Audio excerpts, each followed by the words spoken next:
আসসালামু আলাইকুম, সবাইকে প্রীতি ও শুভেচ্ছা। YouTube channel Voice of Journal পক্ষ থেকে ইউটিউব চ্যানেল ভয়েস অফ জার্নালকে সাবস্ক্রাইব, লাইক, শেয়ার, কমেন্ট করে আমাদের পাশে থাকুন। বর্তমান ইন্টারিম গভর্নমেন্টের প্রধান ডক্টর মোহাম্মদ ইউনূস, এই যে যখন তিনি বিভিন্ন চক্রান্তের শিকার বা যেটাই বলেন, মানে ষড়যন্ত্র বলছে, চক্রান্ত বলছে, আসলে কে ষড়যন্ত্র করছে? সবাইকে সজাগ থাকতে হবে, ঐক্যবদ্ধ। এই যে রাজনৈতিক দলগুলোকে নিষেধে, মানে তিনি বিভিন্ন যে রাজনৈতিক দলগুলো আছে বাংলাদেশে, আওয়ামী লীগ বাদ দিয়ে বা 14 দল বাদ দিয়ে বা জাতীয় পার্টি বাদ দিয়ে, তারও যে বাংলাদেশ জাতীয় দল, বিএনপি, তারপরে জামায়াতে ইসলাম, তারপরে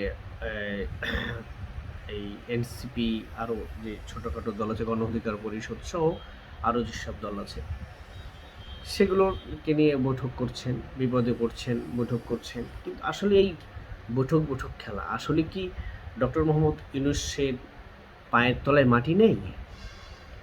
কেন তিনি বারবার এই রাজনৈতিক দলগুলোর শরণাপন্ন হতে হচ্ছে এবং বলছেন যে ঢাকঢোল পেটাচ্ছেন যে ফেব্রুয়ারিতে ভোট হয়ে যাবে, ফেব্রুয়ারিতে ভোট হয়ে যাবে।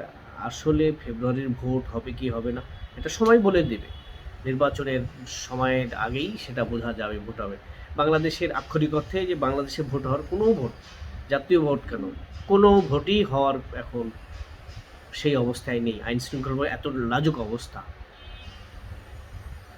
তারপরে এই যে রাজনৈতিক যে চক্রান্ত চলছে, এর মানে উত্তরণটা কিভাবে হবে?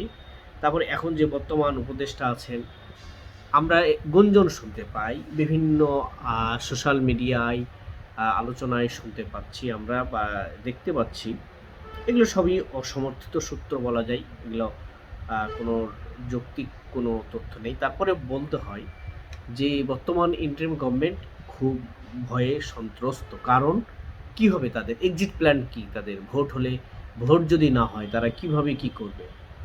এখন উপদেষ্টা সহ বিভিন্ন স্টেক হোল্ডার যারা আছে গভর্নমেন্টের সাথে, তারা কিন্তু খুব দোটানায় পড়ে গেছে। তারা কোন পক্ষ নেবে? বিএনপির পক্ষ না জামাতের পক্ষ? জামাত চাচ্ছে পিআর, পিআর ছাড়া ভোট করবে না। আবার বিএনপি চাচ্ছে না, পিআর আমাদের দরকার নাই। আবার এনসিপি চাই যে পিআর পিআর পদ্ধতিতে ভোট হতে হবে। জুলাই গণঅভ্যুত্থানের সেটা আইনে স্বীকৃতি দিতে হবে। আসলে তারা অনেক সময় বলছে ৭২-এর সংবিধান, মুজিববাদ, মুর্দাবাদ, এই সংবিধান চলবে না। নতুন করে গণভোট করে সংবিধান তৈরি করতে হবে। এখন ডক্টর মোহাম্মদ ইউনূস সাহেব কোন দিকে যায়? সেটাই দেখার বিষয়। সবাইকে ধন্যবাদ।